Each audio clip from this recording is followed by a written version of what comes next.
നമ്മുടെ ഇന്ത്യയുടെ അഭിമാനം ഇന്ന് ലോകത്തിന്റെ നെറുകയിൽ വാനോളം ഉയർന്നു നിൽക്കുകയാണ്. ലോകരാഷ്ട്രങ്ങൾക്കിടയിൽ നമ്മുടെ ഇന്ത്യയുടെ സ്ഥാനം എന്താണെന്ന് ചോദിച്ചാൽ അതിനുള്ള ഏറ്റവും വലിയ ഉത്തരമാണ് ഇപ്പോൾ സോഷ്യൽ മീഡിയയിൽ വൈറലായിക്കൊണ്ടിരിക്കുന്ന ആ ദൃശ്യങ്ങൾ. ഇന്തോനേഷ്യയിലെ ജക്കാർത്തയിൽ ലാൻഡ് ചെയ്യാൻ പോകുന്ന ഇന്ത്യൻ പ്രധാനമന്ത്രിയുടെ വിമാനത്തിന് ഇരുവശത്തുമായി ഇന്തോനേഷ്യൻ വ്യോമസേനയുടെ അത്യാധുനിക പോർ വിമാനങ്ങൾ സുരക്ഷയൊരുക്കി പറക്കുന്ന ആ ദൃശ്യം നിങ്ങൾ കണ്ടോ? ഇല്ലെങ്കിൽ തീർച്ചയായും നിങ്ങൾ അതൊന്ന് പോയി കാണണം. വെറുമൊരു സാധാരണ സന്ദർശനമായിരുന്നില്ല ഇത്, മറിച്ച് ഇന്ത്യയുടെ നയതന്ത്ര കരുത്തിനെ ലോകത്തിന് മുന്നിൽ വിളിച്ചോതുന്ന ഒരു മാസ് പ്രകടനമായിരുന്നു. നമ്മുടെ പ്രധാനമന്ത്രി നരേന്ദ്രമോദിയുടെ വിമാനം എത്തുമ്പോൾ തങ്ങളുടെ സ്വന്തം സുരക്ഷയേക്കാൾ ഉപരിയായി അദ്ദേഹത്തിന് ആദരവ് നൽകാൻ ഇന്തോനേഷ്യ തയ്യാറായപ്പോൾ അത് ഇന്ത്യക്ക് ലഭിച്ച ആഗോള അംഗീകാരത്തിന്റെ നേർക്കാഴ്ചയായി മാറി. എന്താണ് സത്യത്തിൽ അവിടെ നടന്നത്? ഈ സ്വീകരണത്തിന് പിന്നിലെ രാഷ്ട്രീയം എന്താണ്? എന്തുകൊണ്ട് ലോകം ഇത്രയധികം പ്രധാനമന്ത്രി മോദിയെ ഇത്രത്തോളം ആദരിക്കുന്നു? ഈ കാര്യങ്ങളൊക്കെ നമുക്ക് വ്യക്തമായൊന്ന് വിശകലനം ചെയ്യാം. സുഹൃത്തുക്കളെ, ഒരു കാര്യം നിങ്ങൾ ഓർക്കണം, മോദി എന്നത് ഒരു വ്യക്തി മാത്രമല്ല, ഇന്ന് അദ്ദേഹം ഒരു വികാരമാണ്. അദ്ദേഹം ഏത് രാജ്യത്തേക്ക് കാലുകുത്തുമ്പോഴും അവിടുത്തെ ഭരണാധികാരികൾ നൽകുന്ന ആവേശകരമായ സ്വീകരണം നാം കാണാറുണ്ട്. എന്നാൽ ഇത്തവണ ഇന്തോനേഷ്യയിൽ കണ്ടത് അതൊരുപടി കടന്നുള്ള കാഴ്ച തന്നെയായിരുന്നു. തെളിഞ്ഞ നീലാകാശത്ത് ഒരു കാലത്ത് ശീതയുദ്ധത്തിന്റെ പേരിൽ വിഭജിക്കപ്പെട്ട അമേരിക്കൻ നിർമ്മിത F-60യും റഷ്യൻ നിർമ്മിത സുഖോയ് 30യും ഒരേ സമയം നമ്മുടെ മോദിയുടെ വിമാനത്തിന് അകമ്പടി സേവിക്കുന്നു. ചിന്തിച്ചു നോക്കൂ, ഇന്ത്യയുടെയും റഷ്യയുടെയും പ്രിയങ്കരമായ സുഖോയ് വിമാനങ്ങളും അമേരിക്കയുടെ വിശ്വസ്തനായ F-60യും ഒരേ സമയം മോദിക്ക് വേണ്ടി ആകാശത്ത് അണിനിരക്കുന്നുവെങ്കിൽ ലോകരാഷ്ട്രങ്ങൾക്കിടയിൽ ഇന്ത്യക്കും മോദിക്കും എത്രത്തോളം സ്വാധീനമുണ്ട് എന്നത് ഇതിൽ നിന്ന് തന്നെ വ്യക്തമല്ലേ? ഇത് വെറുമൊരു സുരക്ഷാ നടപടിയല്ല, മറിച്ച് ഭാരതത്തോടുള്ള ലോകത്തിന്റെ പ്രണാമമാണ്. ഇന്തോനേഷ്യൻ പ്രസിഡന്റ് നേരിട്ടെത്തി മോദിയെ സ്വീകരിച്ചപ്പോൾ അവിടെ കണ്ടത് രണ്ട് സുഹൃത്ത് രാജ്യങ്ങൾ തമ്മിലുള്ള ആഴമേറിയ ബന്ധമാണ്. വെറും ഒരു സന്ദർശനത്തിനപ്പുറം വലിയൊരു തന്ത്രപ്രധാനമായ നീക്കമാണ് അവിടെ നടന്നത്. ബ്രഹ്മോസ് മിസൈലുകൾ വാങ്ങാനുള്ള ഇന്തോനേഷ്യയുടെ തീരുമാനം ഇന്ത്യയുടെ പ്രതിരോധ കരുത്തിനെ ലോകം എത്രത്തോളം ഭയഭക്തി ബഹുമാനത്തോടെയാണ് നോക്കുന്നത് എന്നതിൻ്റെ ഏറ്റവും വലിയ തെളിവാണിത്. പണ്ട് ആയുധങ്ങൾക്കായി ലോകത്തിന് മുന്നിൽ കൈനീട്ടിയിരുന്ന ഇന്ത്യ ഇന്ന് ലോകത്തിന് ആയുധം നൽകുന്ന രാജ്യമായി മാറിയിരിക്കുന്നു. ഇതെല്ലാം സാധ്യമായത് ഒരേ ഒരു വ്യക്തിയുടെ ഇച്ഛാശക്തി കൊണ്ടാണ്, നരേന്ദ്രമോദി എന്ന ഉരുക്ക് മനുഷ്യന്റെ ഇച്ഛാശക്തി. നമ്മൾ മോദിയുടെ യാത്രകൾ ഓരോന്നും പരിശോധിച്ചാൽ ഒരു കാര്യം വ്യക്തമാകും. അദ്ദേഹം എവിടെ പോയാലും അവിടെ ഇന്ത്യയുടെ പ്രതാപം ഉയരുന്നുണ്ട്. അദ്ദേഹം ഇറങ്ങുന്ന മണ്ണിൽ ഇന്ത്യയുടെ ജൈവിളികൾ ഉയരുന്നു. സമുദ്ര സുരക്ഷ, വ്യാപാരം, സാമ്പത്തിക സഹകരണം, ഇങ്ങനെ എല്ലാ മേഖലകളിലും ഇന്ത്യയെ ഒന്നാമതാക്കാനുള്ള അദ്ദേഹത്തിന്റെ ആ ഒരു പരിശ്രമം ഇന്ന് ഫലം കണ്ടുകൊണ്ടിരിക്കുകയാണ്. വിദേശത്ത് വസിക്കുന്ന അവിടെയുള്ള ആളുകൾക്ക് മോദി നൽകുന്ന ആത്മവിശ്വാസം എത്ര വലുതാണെന്ന് ചിന്തിച്ചു നോക്കൂ. അദ്ദേഹം എത്തുമ്പോൾ തങ്ങൾ ഒറ്റയ്ക്കല്ല, തങ്ങളുടെ പുറകിൽ കരുത്തനായ ഒരു പ്രധാനമന്ത്രി ഉണ്ട് എന്ന ചിന്ത പ്രവാസികൾക്ക് നൽകുന്ന കരുത്ത് വളരെ വലുത് തന്നെയല്ലേ? ഇന്ന് മോദി എന്നത് ഒരു പവർ ബ്രാൻഡാണ്. അദ്ദേഹത്തിന്റെ വാക്കിന് ലോകം ചെവി കൊടുക്കുകയാണ്. അദ്ദേഹത്തിന്റെ നയങ്ങളെ ലോകം അനുകരിക്കുകയാണ്. ഈ ഇന്തോനേഷ്യൻ സന്ദർശനം വെറുമൊരു ഔദ്യോഗിക യാത്രയല്ല, ഇതൊരു വലിയ നയതന്ത്ര വിജയത്തിന്റെ തുടക്കമാണ്. വരാനിരിക്കുന്ന ദിവസങ്ങളിൽ ഇന്ത്യ ലോകത്തെ നയിക്കുന്ന കാഴ്ച നമുക്ക് കാണാം. ഇന്തോനേഷ്യയിലെ ഈ സ്വീകരണം വെറുമൊരു തുടക്കം മാത്രമാണ്. ഇനിയും വരാനിരിക്കുന്ന വലിയ നേട്ടങ്ങൾക്ക് വേണ്ടി നമുക്ക് കാത്തിരിക്കാം. നമ്മുടെ പ്രധാനമന്ത്രി മോദിയുടെ നേതൃത്വത്തിൽ ഭാരതം വിശ്വഗുരുവായി മാറുമെന്നതിൽ ഇനി ആർക്കും സംശയമില്ല.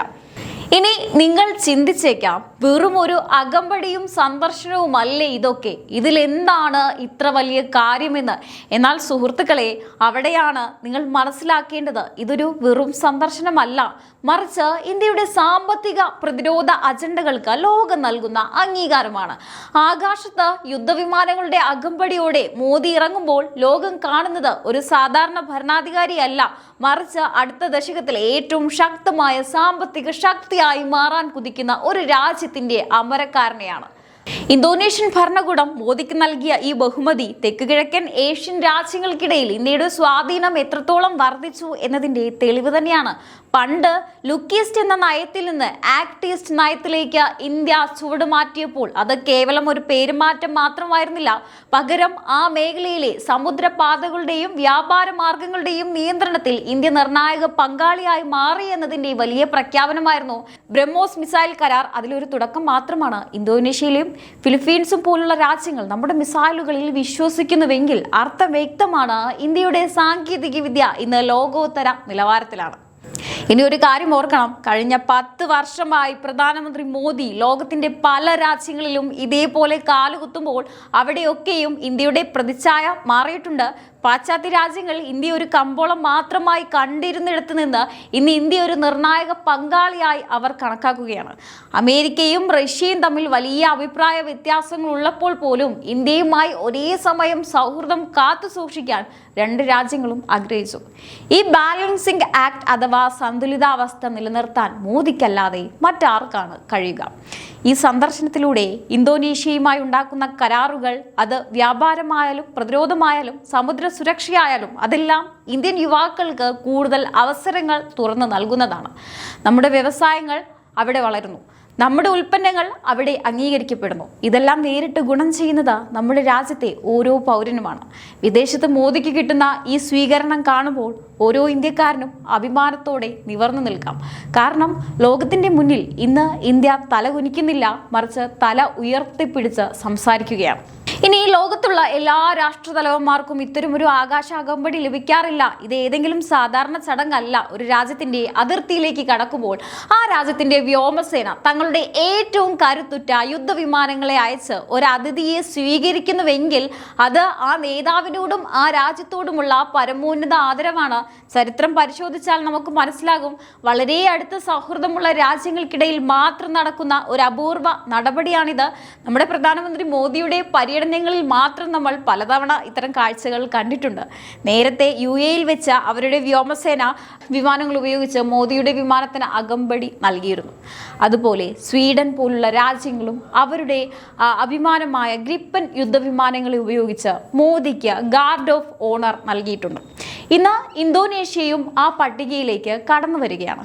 ഒന്ന് ചിന്തിച്ചു നോക്കൂ, ലോകത്തെ ഒട്ടുമിക്ക വൻ ശക്തികളും മോദിയുടെ വിമാനം വരുന്നത് കണ്ടാൽ ആകാശത്ത് തങ്ങളുടെ യുദ്ധവിമാനങ്ങൾ വിന്യസിച്ച് അദ്ദേഹത്തെ വരവേൽക്കാൻ മത്സരിക്കുന്നത് എന്തിനാണ്? കാരണം മോദി എന്ന നേതാവിനെ അവർ വെറുമൊരു ഭരണാധികാരിയായിട്ടല്ല, മറിച്ച് ഈ നൂറ്റാണ്ടിലെ ലോകത്തെ മാറ്റിമറിക്കാൻ ശേഷിയുള്ള ഒരു വലിയ നയതന്ത്രജ്ഞനായിട്ടാണ് കാണുന്നത്. അമേരിക്കൻ വിമാനവും റഷ്യൻ വിമാനവും ഒരുപോലെ മോദിക്ക് അകമ്പടി സേവിക്കുന്നുവെങ്കിൽ അതാണ് ഇന്ത്യയുടെ യഥാർത്ഥ കരുത്ത്. ഒരുപക്ഷെ ലോകത്ത് മറ്റൊരു രാജ്യത്തലവനും ഇത്രയധികം ആദരവ് ഇത്രയധികം രാജ്യങ്ങളിൽ നിന്ന് ലഭിക്കുന്നുണ്ടാകില്ല. ഇന്ത്യയുടെ പതാക ഇന്ന് ആകാശത്ത് പോലും അഭിമാനത്തോടെ ഉയർന്നു പറക്കുകയാണ്. സുഹൃത്തുക്കളെ, ഇനിയും ഒന്ന് ആഴത്തിൽ ചിന്തിച്ചു നോക്കൂ. ലോകത്തെ ഏറ്റവും ശക്തരായ നേതാക്കൾ എന്ന് പറയുന്ന അമേരിക്കയുടെ ഡൊണാൾഡ് ട്രംപ് ആവട്ടെ, റഷ്യയുടെ വ്ളാഡിമിർ പുടിൻ ആവട്ടെ, അല്ലെങ്കിൽ ഇസ്രായേലിന്റെ ബെഞ്ചമിൻ നെതന്യാഹു ആവട്ടെ, ഇവർക്കൊന്നും പലപ്പോഴും ലഭിക്കാത്ത അത്രയധികം വലിയൊരു ആദരവും ആവേശവുമാണ് ഇന്തോനേഷ്യൻ മണ്ണിൽ നമ്മുടെ പ്രധാനമന്ത്രി നരേന്ദ്രമോദിക്ക് ലഭിച്ചിരിക്കുന്നത്. ലോകത്തിലെ വൻ ശക്തികളുടെ നേതാക്കൾക്ക് പോലും ഇത്തരം ഒരു ഏരിയൽ സല്യൂട്ട് അല്ലെങ്കിൽ യുദ്ധവിമാനങ്ങളുടെ അകമ്പടി എല്ലാ രാജ്യങ്ങളിൽ നിന്നും ലഭിക്കാറില്ല. ഇനി ചിലർ ചോദിച്ചേക്കാം, ഇതൊക്കെ വെറും ഷോ അല്ലേ? ഇതിനൊക്കെ ഇത്ര വലിയ വാർത്താ പ്രാധാന്യം വേണോ?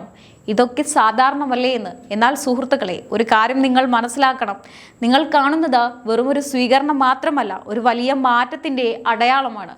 പണ്ട് നമ്മുടെ പ്രധാനമന്ത്രിമാർ വിദേശ രാജ്യങ്ങളിൽ പോകുമ്പോൾ എങ്ങനെയായിരുന്നു എന്ന് ഓർമ്മയുണ്ടോ? അന്ന് ഇന്ത്യയെ ലോകം കണ്ടിരുന്നത് വലിയൊരു വിപണിയായി മാത്രമായിരുന്നു, അല്ലാതെ തീരുമാനങ്ങൾ എടുക്കുന്ന ഒരു ശക്തിയായിട്ടല്ല. ലോകവേദികളിൽ ഇന്ത്യയുടെ ശബ്ദത്തിന് അന്ന് അത്രയധികം ഗൗരവം കിട്ടിയിരുന്നോ എന്ന് നിങ്ങൾ തന്നെ ചോദിച്ചു നോക്കൂ. പക്ഷേ ഇന്ന് കാലം മാറിയിരിക്കുന്നു. ഇന്ന് ഇന്ത്യ ഒരു രാജ്യത്തിൻ്റെ പേര് മാത്രമല്ല, ലോകത്തിൻ്റെ ഭാവി തീരുമാനിക്കുന്ന നിർണായക ശക്തിയായി മാറിയിരിക്കുന്നു. പണ്ട് നമ്മൾ ലോകത്തോട് സഹായം ചോദിച്ചിരുന്നുവെങ്കിൽ ഇന്ന് ലോകം ഇന്ത്യയുടെ സഹായം ചോദിക്കുന്നു. ബ്രഹ്മോസ് പോലുള്ള മിസൈലുകൾക്കായി മറ്റു രാജ്യങ്ങൾ ക്യൂ നിൽക്കുന്നു.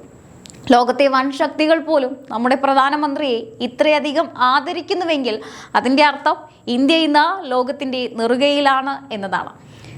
വിമർശകർക്ക് എന്തും പറയാം, പക്ഷേ വസ്തുതകൾ ആർക്കും നിഷേധിക്കാനാവില്ല. ഒരു പ്രധാനമന്ത്രി എന്ന നിലയിൽ അദ്ദേഹം ഇന്ത്യയെ എവിടെ എത്തിച്ചു എന്നത് ലോകം മൊത്തം ഇന്ന് കാണുന്നുണ്ട്. പണ്ട് ലോകരാജ്യങ്ങൾക്കിടയിൽ ഒരു മൂലയിൽ ഒതുങ്ങി നിന്നിരുന്ന ഇന്ത്യ ഇന്ന് ആഗോള ചർച്ചകളിൽ ഏറ്റവും മുന്നിൽ നിൽക്കുന്നു. ഓരോ വിദേശ പര്യടനവും ഓരോ രാജ്യത്തോടുള്ള സൗഹൃദമല്ല, മറിച്ച് ഇന്ത്യയുടെ സ്വാധീന ശക്തി ലോകമെമ്പാടും വ്യാപിപ്പിക്കാനുള്ള തന്ത്രപരമായ നീക്കമാണ്. അതെ, ഇത് വാർത്തയാക്കേണ്ട കാര്യം തന്നെയാണ്. കാരണം നമ്മുടെ രാജ്യം വളരുകയാണ്, ലോകം അത് തിരിച്ചറിയുകയാണ്. അപ്പോൾ മോദിയുടെ ഈ ഒരു നേട്ടത്തെ, മോദി അവർ ഇത്രയധികം ആദരിച്ചതിനെ നിങ്ങൾ എങ്ങനെയാണ് നോക്കിക്കാണുന്നത്? തീർച്ചയായിട്ടും നിങ്ങളുടെ അഭിപ്രായങ്ങൾ താഴെ കമൻറ്റ് ബോക്സിൽ രേഖപ്പെടുത്തുക. മറ്റൊരു വിഷയമായി വീണ്ടും കാണാം. നന്ദി.